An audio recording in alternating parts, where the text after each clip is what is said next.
Erano al freddo con 15 gradi in casa, nelle case Ater di Montagnana, così hanno chiamato la nostra emittente, e la storia è arrivata immediatamente alle orecchie della dirigenza Ater a Padova, che ha deciso di intervenire velocemente scusandosi. Dispiace, porto il dispiacere e l'amarezza dell'azienda per i disagi che hanno dovuto subire gli utenti colpiti da questo evento, e il problema dovrebbe essere risolto entro venerdì. Purtroppo la prima segnalazione è avvenuta il 6 dicembre.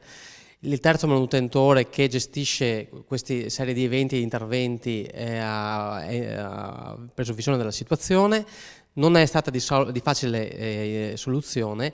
L'intervento e la soluzione richiederà alcuni giorni, alcune settimane, ma fin da subito porteremo un produttore mobile di calore che verrà inserito nel sistema e garantirà fin da venerdì acqua calda e servizi caldi per gli utenti, per i nostri utenti. L'Ater interviene in modo diverso se nelle case c'è riscaldamento autonomo o, come in questo caso, una centrale termica.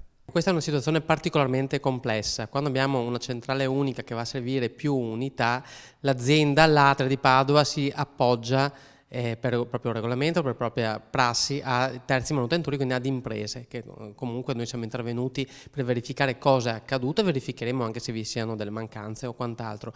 In altre situazioni interviene direttamente l'azienda. L'importante quindi è muoversi subito con le segnalazioni all'Ater, soprattutto se, come in questo caso, c'è un manutentore esterno e non interviene direttamente l'ente, se no rientra nelle piccole manutenzioni per cui l'Ater spende comunque circa 3 milioni di euro all'anno.